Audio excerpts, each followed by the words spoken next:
Une impressionnante armada américaine déployée au large du Venezuela, une nouvelle victoire électorale pour Javier Milei en Argentine, le Brésil de Lula qui tient tête à Donald Trump puis semble se réconcilier avec lui. Que se passe-t-il en ce moment en Amérique latine? Nous en parlons ce soir avec mes invités dans le club Le Figaro International.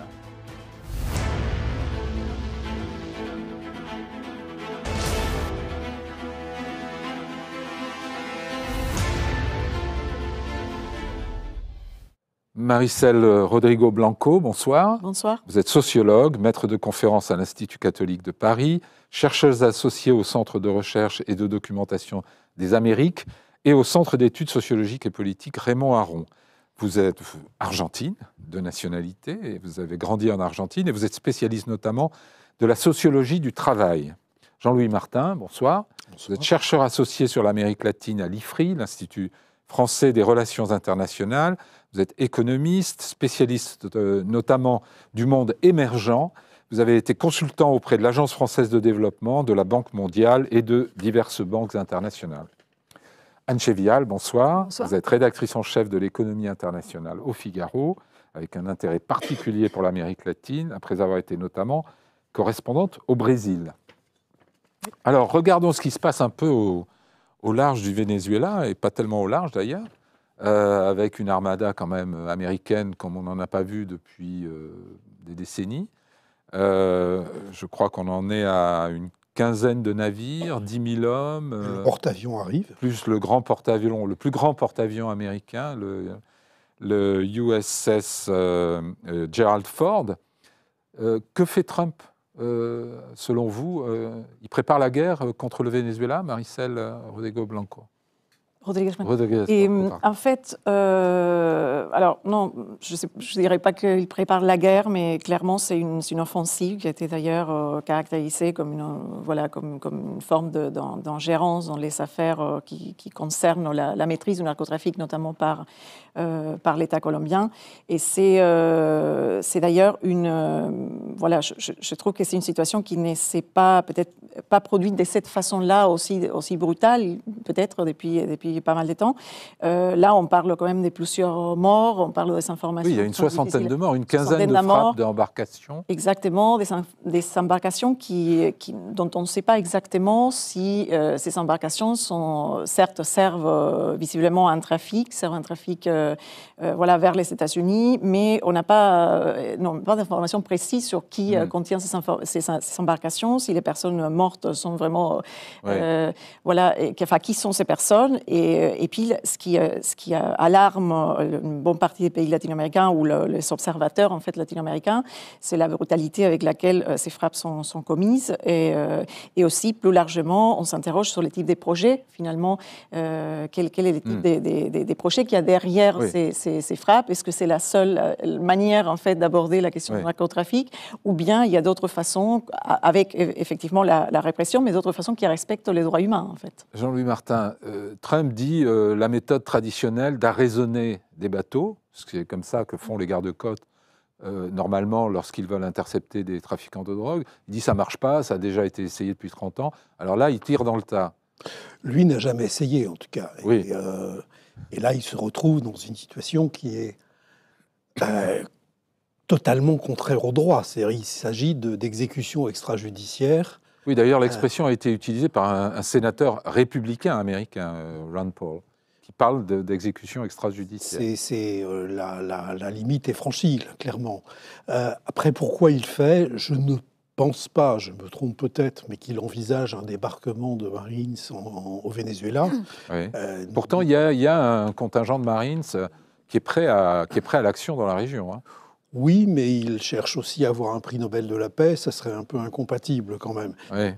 Par contre, je pense tout le monde s'accroche à ce prix Nobel de la paix. C'est devenu quelque chose. Il fait une pression sur le gouvernement vénézuélien, très clairement. Et puis, je crois qu'il y a aussi un souci de politique intérieure aux États-Unis dans cette action. Il veut montrer qu'il est fort, qu'il n'hésite pas à utiliser des moyens inhabituels pour protéger la population américaine. Bon, Je ne suis pas sûr que ce soit très très efficace sur la consommation de stupéfiants aux États-Unis. En tout cas, c'est vrai qu'on est sur deux arguments, Anne Chevial, qui parlent effectivement à l'électorat de Trump. C'est l'immigration, puisqu'il reproche au Venezuela de déverser ses migrants, mais aussi ses asiles, ses criminels, etc., sur les États-Unis, et la drogue, qui sont deux fléaux. La drogue est un fléau qui touche en particulier des catégories d'électeurs assez trumpistes et qui, eux aussi, sont motivés contre l'immigration. Mais il y a aussi une volonté, je pense que clairement, derrière cet argument de trafic de drogue, etc., c'est juste d'affaiblir le régime de Maduro. Ce régime. Alors c'est ce que dit Maduro. Il dit non, il n'en a pas après l'immigration et la drogue, il en a après moi, Maduro, et le pétrole. Oui, alors je pense crédible. C'est clairement, je pense qu'il veut effectivement affaiblir le régime de Maduro.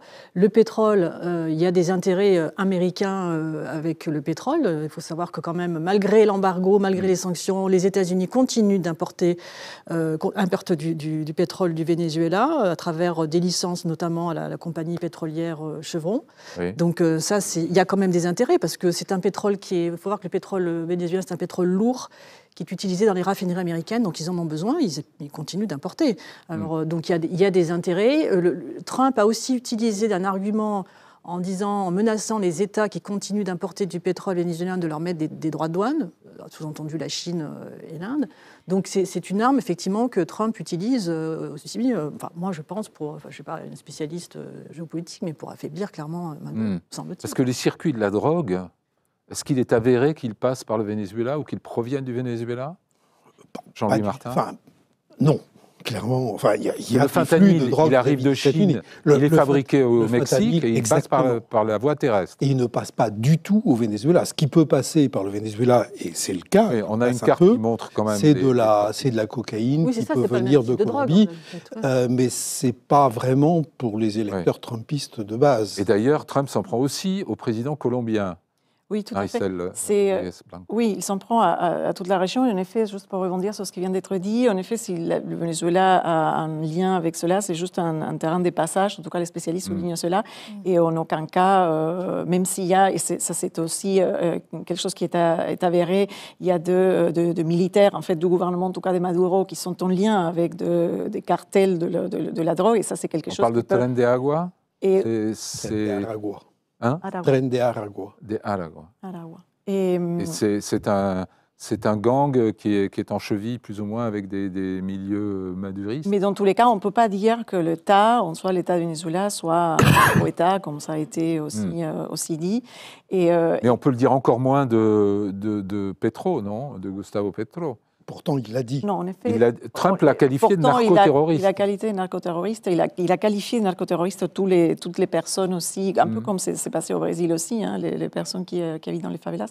Donc en fait, il y a visiblement une criminalisation de ces personnes-là, des personnes qui peuvent participer au niveau de la logistique au sein des groupes narcos. Et d'un autre côté, il y a des projets peut-être, de mon point de vue, d'une violence assez importante contre ces secteurs-là, je reviens sur ce qui a été dit, en fait, sans respecter les droits humains et sans respecter, dans les cas du Brésil, peut-être qu'on reviendra, sans respecter les droits fédéraux, en fait, la Cour suprême de ces pays. Donc, là, il s'agit effectivement de contrôler un fléau, qui est un fléau qui se répand maintenant en Amérique latine. Il y a, les personnes spécialistes, notamment de la question du narcotrafic en Amérique latine, montrent que ces commandos cherchent des nouvelles voies de sortie de la drogue et d'acheminement de la drogue vers notamment l'Europe, en particulier, parce qu'on n'en parle pas, mais il faut parler des consommateurs aussi, ceux qui achètent ces drogues, et vers les États-Unis. Et donc, ces commandos cherchent de nouveaux ports, de nouvelles sorties, et c'est d'ailleurs la raison pour laquelle, en permanence, et la raison pour laquelle, de plus en plus, par exemple, un pays comme l'Argentine s'est trouvé exposé aussi à ces routes-là. Mais en aucun cas... le cas de la Colombie, c'est un peu différent de Venezuela, parce que c'est un pays producteur. Producteur de coca. De cocaïne, en tout cas, de coca. Ouais. Mais alors, Trump, justement, parlons de la Colombie, il a suspendu l'aide américaine à la Colombie, 750 millions de dollars. Une aide qui allait aux paysans pour les encourager à cultiver autre chose que de la coca. Elle allait surtout au gouvernement colombien pour agir contre militairement les aussi, contre les... faire des fumigations. Bon, le président colombien, Petro, est un personnage lui-même assez particulier. Il a des points communs avec Trump en particulier. Il l'a beaucoup remis à sa place verbalement. C'est un Twitter absolument furieux. Il est allé dans les rues de New York pour expliquer, pour demander aux soldats américains de ne pas obéir aux ordres de leur président. Bon, il a aussi quand même donné quelques occasions de se faire battre. Oui. Après, l'accusé d'être un narcotrafiquant, ça, je pense que ça ne convainc pas grand monde. Mais il lui est hostile, très clairement. Cela dit, il faut quand même aussi remarquer que les États-Unis se sont limités à des sanctions personnelles contre Petro et sa famille. Il n'y a pas de droit de douane. Il n'y a pas eu de sanctions commerciales supplémentaires parce que je pense que quelqu'un a dû expliquer à Trump que ça allait être contre-productif, puisque encourager le pays dans la culture de cocaïne plutôt que de faire du café ou du sucre ou des fleurs. Position de Petro vis-à-vis du Venezuela, puisqu'il est venu aussi en défense du Venezuela. Est-ce que c'est pas aussi ça qui il a essayé de jouer un peu à médiateur. Il a essayé de faire un peu de médiation sans succès. Du coup, il se retrouve embrigadé. Il ne s'est pas aligné sur le Venezuela complètement, je crois. Mais revenons un instant sur ce déploiement militaire. Faire pression, c'est bien joli, mais c'est totalement disproportionné s'il s'agit simplement de faire pression. Là, il y a tous les ingrédients. Trump a donné son feu vert à la CIA pour mener des opérations clandestines au Venezuela même. Il y a le potentiel d'aller faire des frappes aériennes.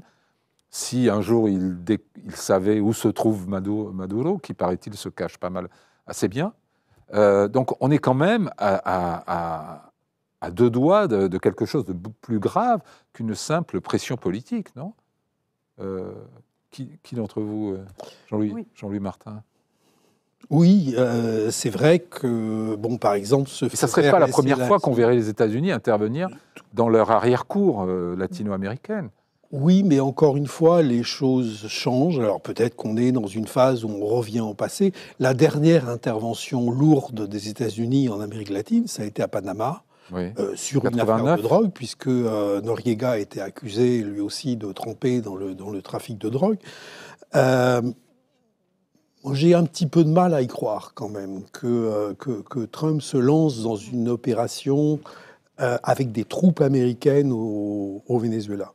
Cela dit, je ne sais pas jusqu'où il est prêt à aller et la situation pourrait... En plus, la situation pourrait devenir assez risquée quand même au Venezuela s'il envoyait des troupes. Parce que c'est un grand pays dont il va être plus difficile de prendre le contrôle que de la simple ville de Panama. Mais il ne va pas l'envahir, mais il peut essayer de décapiter ou de provoquer un changement de régime, non ? Ça ne peut pas se faire, ça ?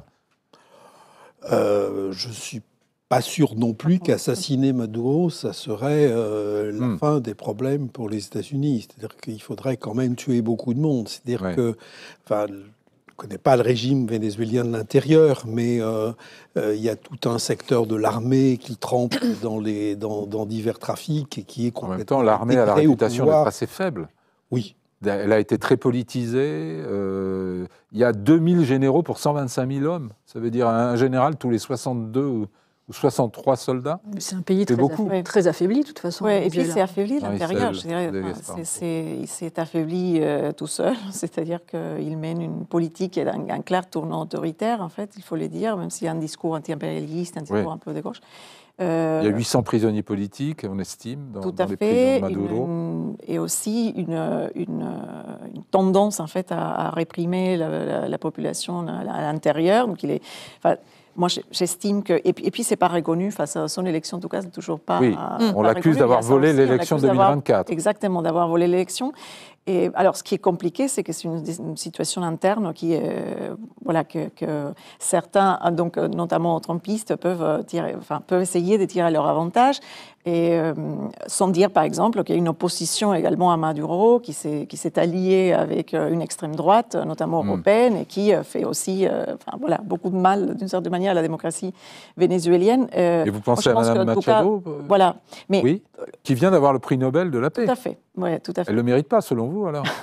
Moi, enfin, je ne sais pas, je suis Elle est effectivement personne pour proche dire des qu'elle le milieux mérite ou trumpistes. pas, mais en tout cas, c'est associé à certains milieux, tout en disant qu'elle veut un renouveau démocratique pour les pays, et je le souhaite aussi pour le Venezuela. Je pense que c'est ça la voie, en tout lui a cas, quand même été volée, a priori. A priori, en 2024. oui. A priori, oui. Oui. Vrai et les tournants autoritaires est très clair. Hein, et elle est obligée de se cacher pour échapper à la prison. Oui.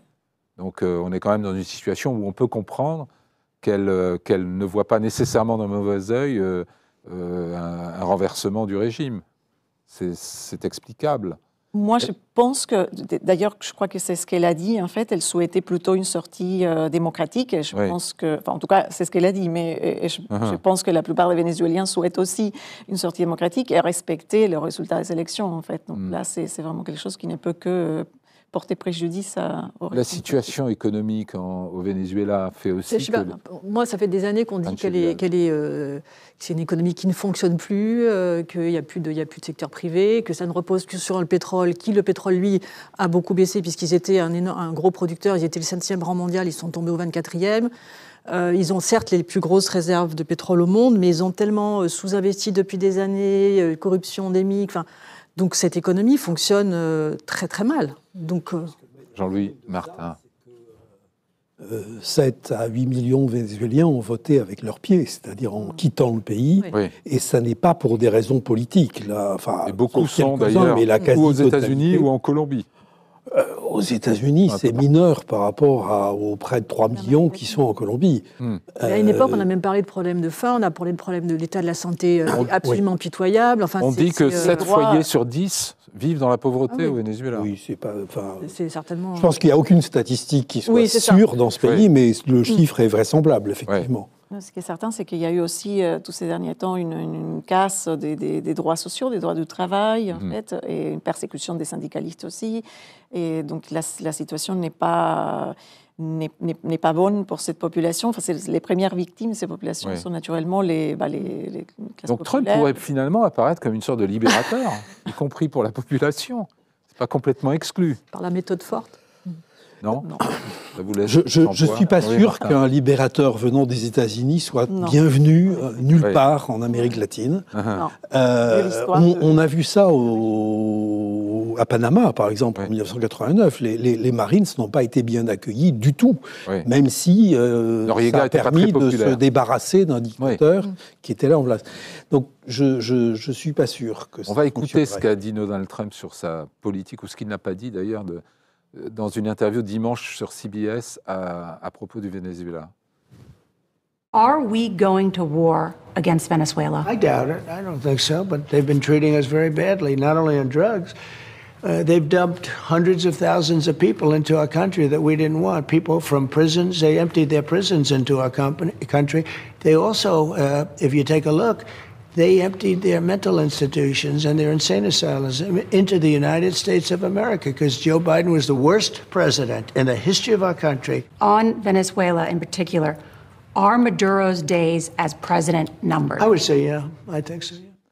Alors, ses jours sont comptés. Il commente plus qu'il ne décide dans ce passage.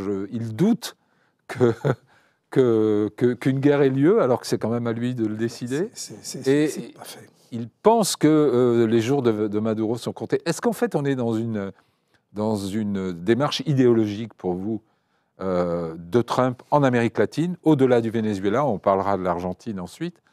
Est-ce que finalement, il y a les amis et les ennemis? Il y a les amis, le Salvadorien Bukele, l'Argentin Milei,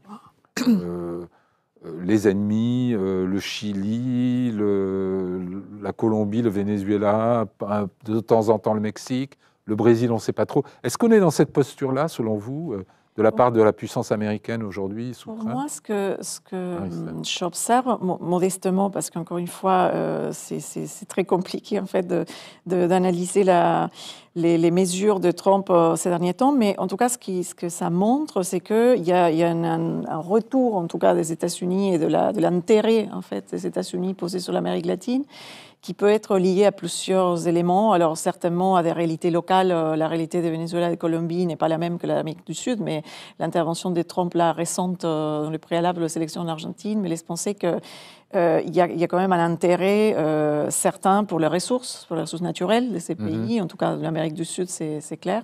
Et donc une ambition de reconquérir cette partie du monde dans cette région-là. Et ça peut se lire en lien avec aussi la présence de la Chine, qui est donc un géant qui est très présent en Amérique latine depuis plusieurs décennies.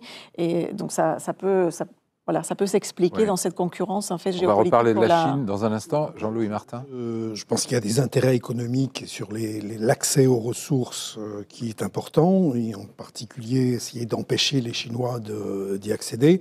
Mais je suis assez de votre avis, il y a aussi un intérêt idéologique, c'est-à-dire qu'il y a les amis qui pensent comme nous, qui font comme nous, et puis il y a les ennemis qui... Pour revenir sur le cas colombien, c'est peut-être aussi ce qui explique une certaine modération dans les sanctions. C'est que dans un an, Petro ne sera plus là. Il y a des élections qui vont se tenir. Il ne peut pas se représenter. Il ne peut pas se représenter. Il y aura des élections en mai ou juin. Je crois qu'il y a un premier tour en mai, un deuxième tour en juin 2026. Et ces élections vont se tenir normalement. Je suis allé en Colombie il y a quelques mois où la plupart des gens que je rencontrais se faisaient un cinéma sur un risque de coup d'État, etc. Ça ne tient pas debout. Le coup d'État manipulé par les Américains ou interne ? Non, interne. Petro se maintenant au pouvoir lui-même. En faisant un coup d'État comme Castillo au Pérou, comme Bolsonaro au Brésil. Oui. Bon, les expériences récentes montrent que ce n'est pas toujours une bonne idée. Et puis en plus, il y a des contre-pouvoirs, il y a des institutions qui sont quand même solides. Donc des élections vont se tenir. L'issue est assez incertaine, même s'il est relativement probable que ce soit un candidat de droite qui gagne parce que par rejet de Petro en particulier dans la population. Mais il n'y a pas d'urgence à faire des choses brutales en Colombie. Est-ce qu'on est finalement dans un retour, une réactivation de la doctrine Monroe 1823, voire Theodore Roosevelt 1904? C'est chez nous, c'est notre sphère d'influence. Je trouve que ça va au-delà, parce que non seulement c'est sa zone d'influence, mais en plus il faut penser comme lui et faire comme lui. Donc ça va au-delà. Moi j'ai été frappé en l'entendant tout à l'heure, comme par exemple sur le déversement des prisons, des asiles d'aliénés. C'est exactement le discours qui était tenu il y a 20 ans sur Cuba. Exactement le même. Et Cuba est clairement dans l'ombre pour l'instant du Venezuela, mais les liens entre le Venezuela et Cuba restent très forts. Et on sait la posture personnelle de Marco Rubio, le secrétaire d'État, vis-à-vis de Cuba, puisqu'il est originaire de Cuba et que lui-même est quand même très remonté contre ces régimes dits communistes ou d'extrême gauche en Amérique latine. C'est un peu multifactoriel. C'est-à-dire qu'il y a à la fois il y a ces intérêts économiques, on pourra reparler, et puis il y a effectivement cette question de régime, quoi. Je pense que pour Trump, c'est... Et aussi ce sujet de la drogue. Je pense que ça reste aussi reste un point important pour Trump. Et alors, cette classification idéologique est quand même très brutale, puisque même quelqu'un comme Boric, dont on peut penser... c'est quand même un régime tout à fait modéré, élu démocratiquement. Il est classé du mauvais côté. Qui, pardon ? Le Chilien. Le Chilien, oui. Alors, je n'avais pas noté ça, moi. Si on est dans cette posture idéologique, ça nous amène naturellement à parler de l'Argentine, où là, il y a un grand ami de Donald Trump, Javier Milei, qui est juste à la mi-chemin de son mandat et qui vient de remporter une élection importante, législative. Alors, il n'a pas la majorité absolue, mais quand même, il augmente beaucoup son assise au Parlement. Ça vous a surpris, Maricel Rodriguez Blanco? Non, d'un certain point de vue, non, c'est pas surprenant puisque... On disait beaucoup que la population souffrait, en avait assez des mesures très dures qu'il a prises. Tout à fait. Il y a des raisons, il y a des raisons qui peuvent permettre en effet d'être surpris puisque au vu du dégât en fait au niveau social qu'a produit son gouvernement, en effet, on espérait que il aurait, il aurait un revers électoral un petit peu de la même façon que celui qu'il a eu lors des élections provinciales un mois et demi auparavant.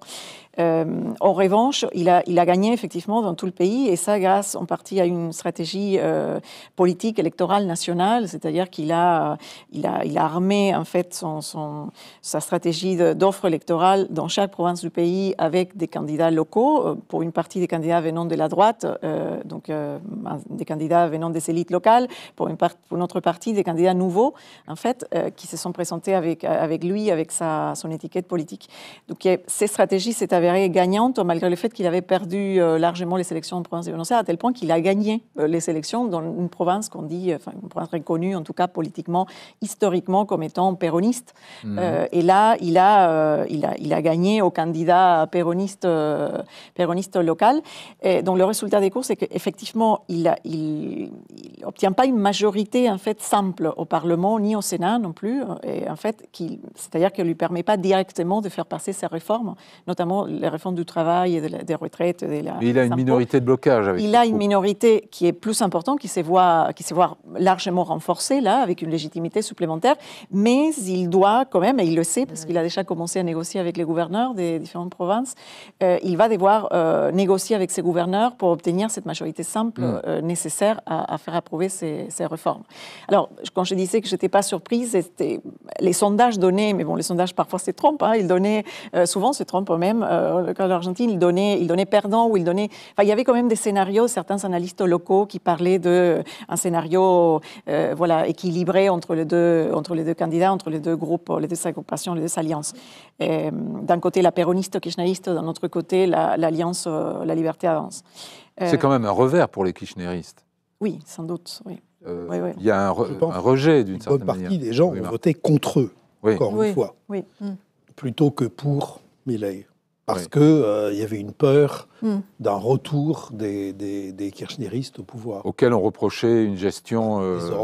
Après, il y a aussi le désordre et la mauvaise gestion. Un taux d'abstention assez important, qui montrerait d'ailleurs, qui attesterait ce qui a... Oui, dans un pays où le vote est obligatoire, c'est intéressant. Il n'y a que 68% de participation. Et qui montre en fait qu'il y a d'autant plus ce rejet de l'opposition péroniste, c'est que les gens n'ont même pas été votés. Et donc, ce taux d'abstention, quand même, il est à souligner, je pense. Il était très élevé. En fait, on a eu les taux de participation les plus bas depuis le retour de la démocratie en 1983. Et ce qui explique en partie cette abstention, c'est en effet un début de désaffection citoyenne qu'on commence à avoir, notamment chez les classes populaires, qui se sont pas mobilisées cette fois-ci, alors qu'ils avaient voté massivement, pour une large partie, pour Milei en décembre 2023. Donc il y a un vote là qui est composite, qui ne s'explique pas pour une seule raison, il n'est pas univoque, mais avec il a un énorme appui, il continue à avoir un énorme appui des sectorisés, des classes moyennes aussi, des plus en plus, et puis les classes populaires qui sont celles qui ne votaient pas parce qu'ils étaient d'accord avec son projet, ni étaient d'accord avec son programme entièrement, mais surtout par je ne sais pas si par crainte, peut-être par crainte, là maintenant ça a été un peu agité, cette panique morale, de la part des Trump en disant, c'est-à-dire en disant que si l'Argentine ne votait pas pour Milei, si Milei ne gagnait pas les élections, les trésors américains n'allaient pas verser l'aide que Trump avait promis. L'intervention de Trump dans la campagne, tout à fait. Là, qui donne 20 milliards, qui prête, qui accorde un prêt de 20 milliards de dollars à l'Argentine, à condition que Milei gagne les élections. Et puis 40 milliards supplémentaires à plus 20 milliards de fonds privés. Voilà, quelle réforme... ça a pesé, ça, pour vous, Jean-Louis Martin? Sûrement. Ça a eu un rôle. Sûrement, parce que la reprise de contrôle de l'inflation, je pense qui est réelle. C'est-à-dire on est tombé passé de 211% par mois en 2023 à 32%. Entre 1,5% et 2% par mois. ce qui est encore beaucoup. Dans oui. un pays en récession, où il n'y a plus d'émissions monétaires, il n'y a pas de crédit, avoir encore 2% d'inflation par mois, c'est beaucoup. On se demande où on va encore pouvoir serrer les boulons. Surtout que les salaires sont... Oui, mais ça a joué certainement parce qu'il y avait deux piliers dans cette lutte contre l'inflation. Il y avait une remise en ordre des finances publiques, c'est-à-dire élimination du déficit public qui était avant financé, à l'époque de Kirchner, financé par émission monétaire, et c'était le principal facteur d'inflation. Ça, c'est fini. La deuxième chose qui alimentait l'inflation, c'est la fuite des Argentins devant leur propre monnaie. C'est-à-dire que dès qu'ils avaient un peso en poche, ils essayaient de se débarrasser, ou en achetant du dollar, ou en achetant des biens physiques, c'est-à-dire des boîtes de sardines si on ne trouvait pas autre chose. Et ça, c'est un facteur d'inflation absolument massif, et qui est encore là, parce que pour défendre le peso, la Banque centrale n'a plus d'argent. Et c'est là que les 20 ou 40 milliards de dollars de Trump sont utiles, parce que ça redonne un bol d'air à la Banque centrale pour défendre le taux de change.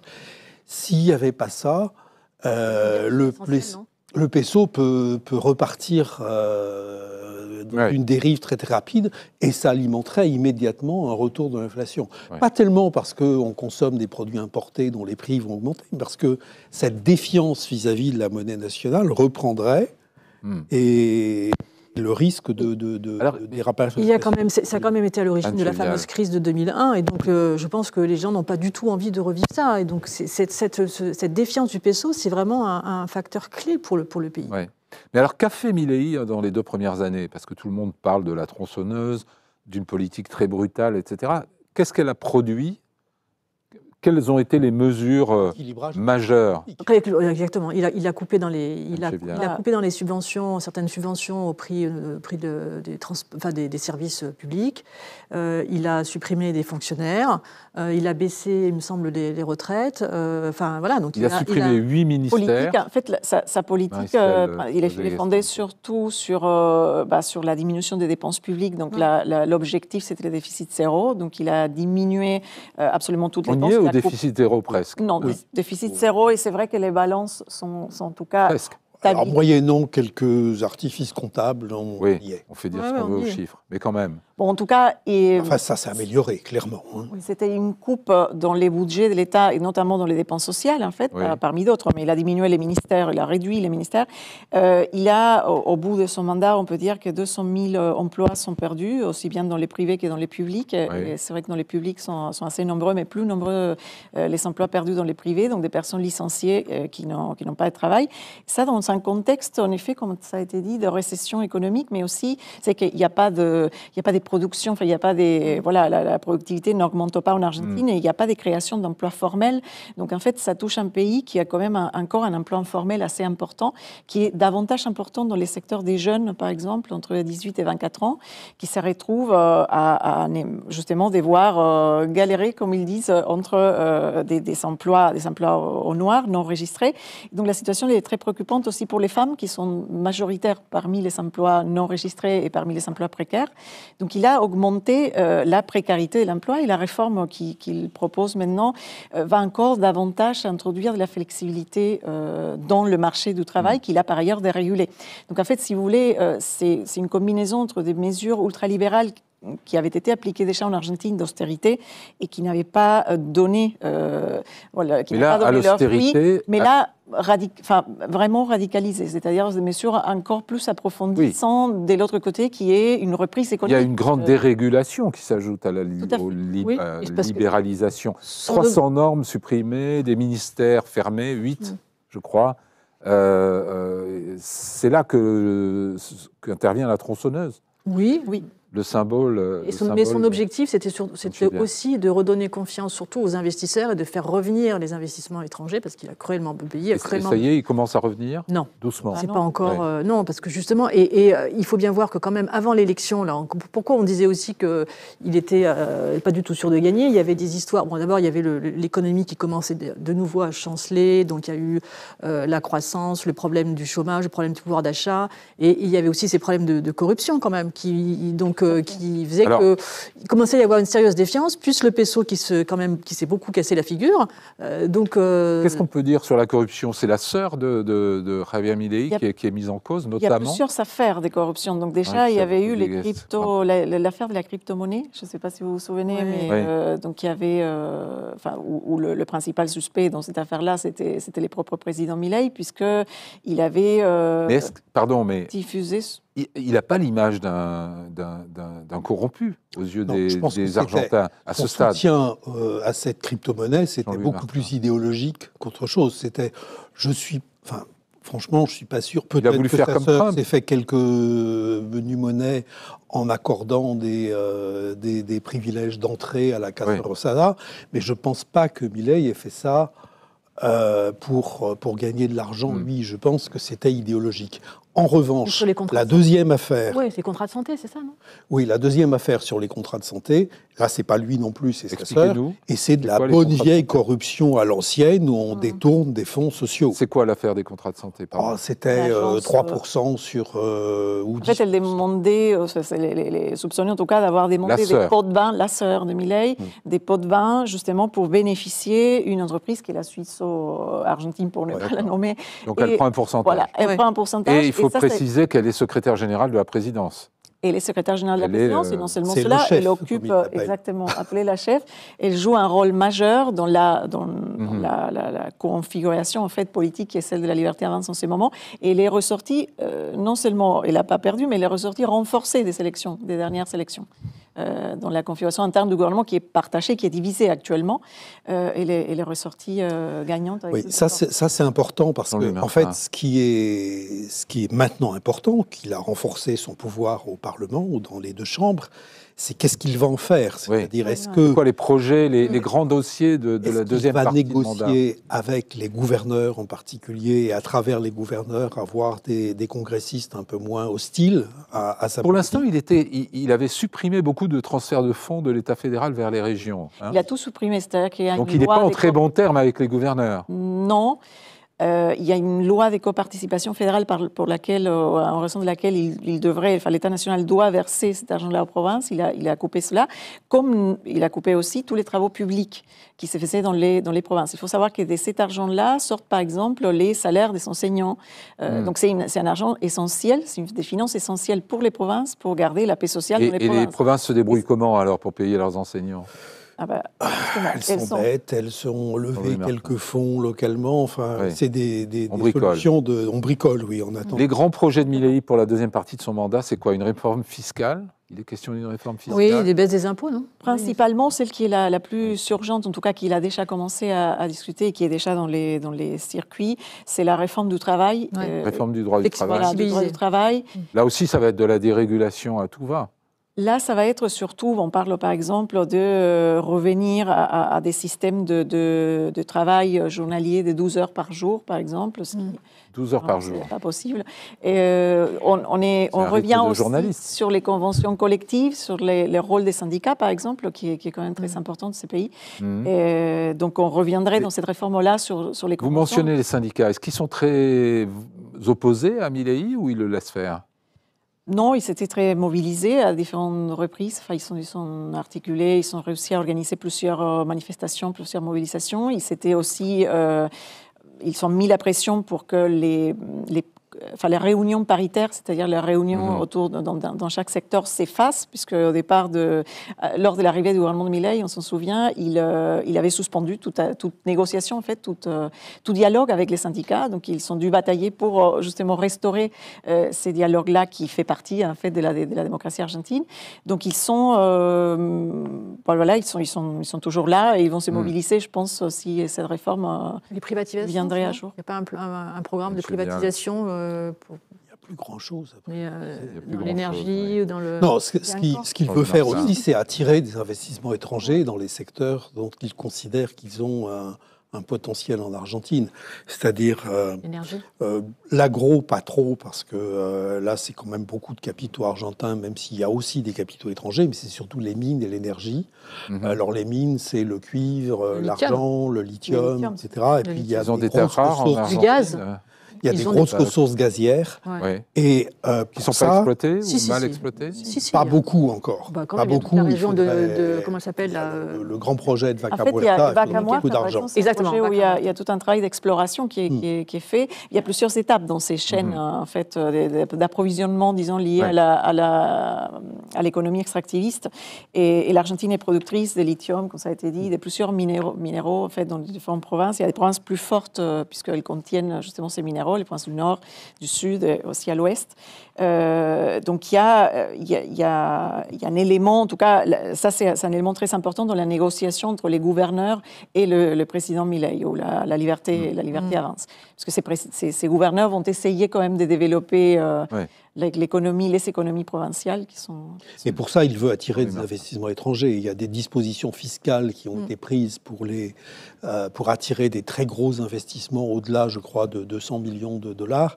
Et visiblement, ça vise le secteur minier et énergétique. Et les Américains seront les bienvenus.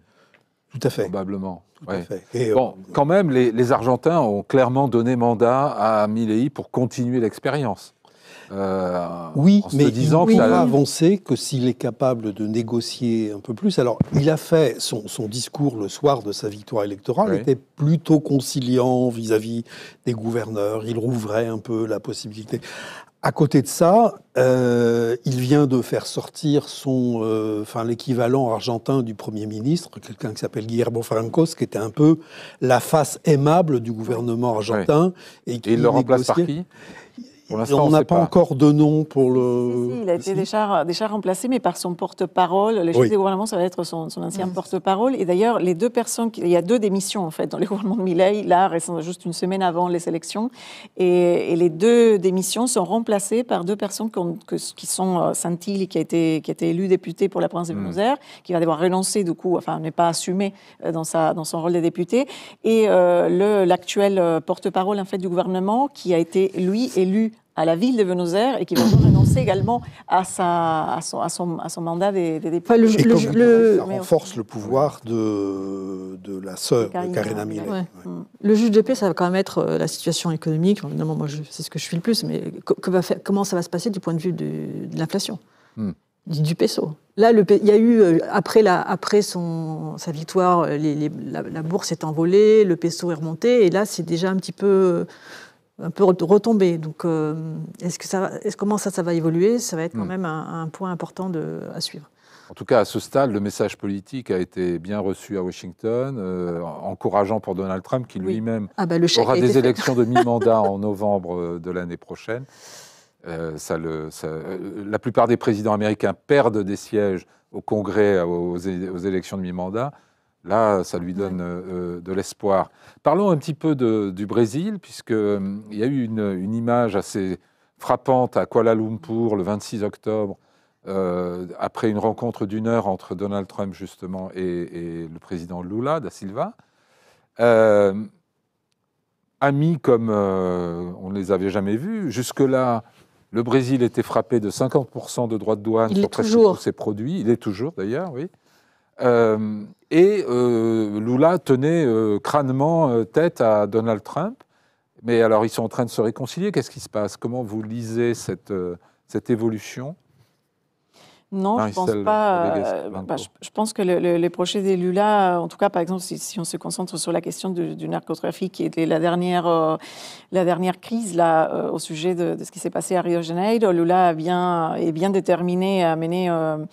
en tout cas, une politique qui est aux antipodes de la politique de Trump, en fait, et de ce que Trump souhaite pour l'Amérique latine, en tout cas, ce qu'il a montré qu'il souhaite pour l'Amérique latine. Mais on croyait que Trump se déterminait vis-à-vis du Brésil à cause de Bolsonaro et à cause des poursuites. Et puis finalement, on nous dit que pendant leurs échanges qui ont duré 1 heure en Asie, il n'a même pas prononcé le nom de Bolsonaro. Donc Trump l'a fait passer aux oubliettes. Et il dit qu'il a une très bonne alchimie avec Lula. Alors, je pense que Lula est un négociateur très habile et il a su trouver comment aborder Trump. Et Trump s'est peut-être aussi, lui, aperçu que Bolsonaro était un mauvais cheval et que c'était fini, Bolsonaro, qu'il n'y avait pas d'espoir. Il est en prison pour 27 ans et 3 mois, c'est bon, ça, peut-être pas 27 ans, ça va oui. peut-être Enfin, il a été condamné à 27 ans. Mais en tout cas, il reviendra pas au de coup pouvoir. d'État. Et il est très probable que ses enfants ou son épouse ne sera pas élu président non plus. Donc, il faut trouver autre chose. Et il y a peut-être aussi eu là j'anticipe et j'imagine, mais des messages de la droite brésilienne qui lui ont expliqué que c'était peut-être pas la meilleure solution que de s'acharner sur la défense de Bolsonaro, que ça jouait contre eux-mêmes au Brésil. Donc, je pense que c'est ce qui explique cet oubli de Bolsonaro. La relation vous connaissez peut-être économique entre les États-Unis et le Brésil. C'est deuxième partenaire. Alors, les États-Unis sont le deuxième partenaire commercial du Brésil. Ils ont été supplantés par les Chinois, mais enfin, quand même, donc ils ont beaucoup d'échanges. C'est le premier investisseur. Les Américains sont les premiers investisseurs au Brésil, donc ils ont quand même des intérêts économiques assez importants. Et ce qui s'est passé aussi, quand même, là, menace de droit de douane de 50%, mais il y a quand même eu des effets un peu d'inflation aussi aux États-Unis sur des produits clés qui sont importés du Brésil, comme le café, comme le poulet. Les États-Unis apportent 2 milliards de dollars de café brésilien chaque année. Donc, mine de rien, ça, c'est quand même un petit bruit dans l'oreille de Trump qui n'est pas non plus qui peut jouer, à mon avis. Il y a le pétrole aussi, donc il y a des intérêts économiques. Qu'à un moment donné, je pense qu'il y a aussi le principe de réalité. Les échanges étaient excédentaires pour les États-Unis entre les pays. Donc mettre des droits de douane. Oui, c'était purement idéologique. Oui, c'était. Donc là, les deux partis, enfin les deux présidents ont nommé des équipes qui doivent négocier. On peut s'attendre à ce que les droits de douane soient abaissés ou levés. Effectivement, le déficit joue en défaveur du Brésil, en l'occurrence. Et puis, des importations assez diversifiées. Et puis, je pense qu'il y a aussi, là encore, la Chine. Il faut. Alors, parlons de la Chine. Non, et quand même, le Brésil a et Trump voit aussi, comme pour l'Argentine, comme pour d'autres pays sud-américains, il y a des intérêts des matières premières. Là aussi, il y a des terres rares. Et donc ça, Trump, il a bien compris que c'était quand même... on le sait maintenant, ces terres rares, on n'arrête pas d'en parler dans le match avec la Chine. Donc les États-Unis ont besoin de diversifier. Et donc on regarde aussi le Brésil comme un partenaire important. La Chine, j'ai noté 500 milliards de dollars d'investissement dans la région, en Amérique latine, en 2024. C'est considérable. Même un allié de Trump comme Milley, lorsque la Chine fait des représailles sur le soja américain, qui se précipite pour vendre du soja aux Chinois? Milley. Et le Brésil, d'ailleurs. Ah oui. Donc, le poids de la Chine, en ce moment, en Amérique latine, après toutes ces années de patient et discret travail pour s'implanter. Comme je disais, c'est le premier partenaire commercial du Brésil. Je pense aussi peut-être bien de l'Argentine. L'Argentine, c'est un des principaux partenaires. Et puis, il y a aussi une présence de la Chine qui n'est pas seulement commerciale, économique, financière, est aussi militaire et, dans le pays. Donc ça, c'est quelque chose que les États-Unis connaissent bien. Une présence militaire chinoise en Argentine? Oui. Sous quelle forme? Sur les formes des bases militaires, apparemment. Ah oui. Et donc voilà, donc c'est en fait une région qui est maintenant un peu convoitée par des géants dans les cadres des réseaux géopolitiques assez... Et ça pourrait tout à fait expliquer intérêts géopolitiques le retour de l'Amérique, précisément, qui veut garder une sorte de précaré. Jean-Louis Martin, on est dans les jeux de zone d'influence. L'affaire n'est pas désespérée, parce que chaque fois que je vais en Amérique latine, je suis frappé de l'augmentation de la présence chinoise. Et vous le voyez à tous les niveaux, pas simplement sur des grands projets miniers ou énergétiques, ou d'infrastructures aussi. Par exemple, il y a eu ce grand port au Pérou qui a été construit par les Chinois. Mais vous voyez de plus en plus de voitures chinoises dans les rues, dans tous les pays de la région. Buenos Aires, quelque chose qui m'a frappé aussi, c'est que maintenant, à peu près tous les supermarchés sont tenus par des Chinois. C'est-à-dire que vous en voyez partout dans la société. Je pense que le retour de l'Amérique, c'est un peu rêvé. Non, on peut ralentir. Le gringo garde une mauvaise image, mais le Chinois, lui, est accepté sans problème. Sans problème, c'est plus compliqué que ça, parce qu'il peut y avoir des frictions, par exemple, sur les chantiers d'infrastructure avec le personnel local. J'en ai entendu parler, par exemple, à Bogota, où les Chinois sont en train de construire le métro. Je sais qu'au Pérou, il y a eu aussi quelques frictions à certains endroits, sur des projets miniers, par exemple. Donc, c'est pas rose non plus, hein, mais je ne crois pas au retour du Gringo, quelle que soit la volonté de Trump, comme il était présent dans le passé. Ça, c'est fini. C'est fini. Puis les Chinois, ils arrivent toujours avec leur financement. Hein, c'est toujours pareil. Ils arrivent un peu avec le projet clé en main. Hein, donc, c'est pas facile de rivaliser, comme ils ont fait en Afrique. Et pareil en Amérique latine. Oui, mais beaucoup de pays qui se sont mis sous dépendance économique chinoise importante ont essayé de la réduire dans les années qui ont suivi. On l'a vu en Europe. Il y avait toute une période où des pays comme la Grèce ont vendu leurs ports, leurs aéroports, etc. Et finalement, à un certain niveau, on commence à appuyer sur le frein. Il n'y a pas ce sentiment-là pour l'instant, par exemple en Argentine. Je voulais rebondir sur quelque chose qui a été dit. Je pense qu'on parle des choses différentes. D'une part, la présence de la Chine, en tout cas des intérêts économiques, stratégiques, etc., c'est une chose. Une autre chose, c'est la présence des personnes issues de l'immigration chinoise en Argentine, comme d'autres communautés d'ailleurs. Il y a une communauté coréenne qui ne très sont pas forcément porteurs de capitaux d'investissement considérables. Non, c'est des personnes qui sont intégrées en fait dans la vie économique et dans la vie sociale en Argentine, dans la vie politique d'ailleurs. Et c'est quand même nouveau aussi. Non, c'est pas nouveau. Non, cette immigration, c'est pas nouveau. Elle est très ancienne même. D'accord. Non, elle n'est pas du tout nouvelle. Vous avez des Chinatown dans les villes d'Argentine. Tout à fait. Et non, c'est une population qui cohabite parfaitement avec le reste de la population. L'Argentine est un pays d'immigration, donc c'est pas la seule population d'origine migratoire qui vit dans les sols argentins. Je ne sais pas si en Brésil, on en voit tant que ça. Je pense que ce n'est pas tout à fait pas aussi répandu. Pour revenir un instant sur Lula, est-ce que finalement, dans sa posture d'avoir tenu tête à Trump, aujourd'hui d'apaiser, de calmer le jeu, est-ce que ça fait de lui vraiment la puissance régionale, celui qui peut par exemple être médiateur dans tous ces conflits qu'on a évoqués? Est-ce que vous voyez Lula pouvoir être un médiateur régional Il a une stature quand même, en tout cas. De par son ancienneté, il a déjà joué ce rôle, il a été un peu les porte-étendards de ce Sud. Donc je pense qu'il a un peu... Il peut avoir ce rôle-là. Après, il n'y a quand même pas... et puis le Brésil, c'est quand même la puissance, économique de ce continent, quand même. C'est le plus grand pays. Il y a le Mercosur, qui est quand même maintenant une zone commerciale importante. Et là encore, c'est le premier pays. Donc... je pense qu'il a des atouts dans sa manche, oui. Oui. Jean-Louis Martin. Jean-Louis a l'air plus sceptique. Oui, parce que l'endroit où il pourrait avoir un rôle de médiateur, c'est au Venezuela aujourd'hui, et il a essayé dans le passé, sans être vraiment écouté par les Vénézuéliens. Il n'a pas non plus reconnu l'élection de Maduro. Cette intervention militaire qui n'a pas encore eu lieu, mais qui a lieu d'une certaine manière des États-Unis contre le Venezuela, est-ce que dans la région, personne ne soutient ça? Si.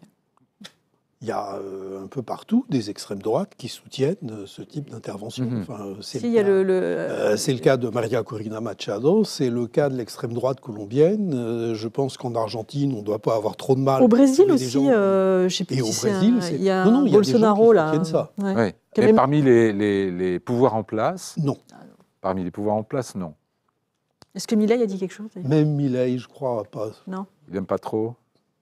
Parce qu'on sait où ça commence, on ne sait pas où ça finit. Et puis c'est impopulaire auprès de la population partout. Ouais. Même en Argentine, je crois. Je ne sais pas ce que vous en pensez, mais... Bon, il nous reste 40 secondes. On va juste faire un petit quiz. Est-ce que vous pensez que la situation entre les États-Unis et le Venezuela va se calmer ou s'aggraver au contraire, et qu'on est à l'aube d'un affrontement encore plus brutal? Ça ne risque pas de se calmer. Je risque de dire ce que je souhaite, mais dites à la place de la souhaitez. réalité. Non, ce que je souhaiterais, en effet, c'est que ça se calme. Oui, en effet, et que le pays trouve la voie démocratique calmement. Oui, tout en pouvant souhaiter un changement de régime à Caracas, mais pas de cette manière-là, c'est ça? Ah non, certainement pas de cette manière. Ouais. Non. Jean-Louis Martin, là-dessus? Je ne crois pas à une intervention militaire. Je pense qu'elle serait risquée. Mais je crois que les Américains ont d'autres moyens d'intervenir. Ils arriveront peut-être à leur fin. Continueront certainement à d'affaiblir. Moi, je pense aussi que c'est un affichage, mais qu'ils ne vont pas aller aussi loin. Ils ne vont pas aller si loin. Bon, vous êtes optimistes. Merci beaucoup à tous les trois de vos lumières sur cette région. Merci à vous de nous avoir suivis. Je vous retrouve la semaine prochaine, ou dans 2 semaines plutôt, puisqu'il y a le 11 novembre. Très bonne semaine à tous.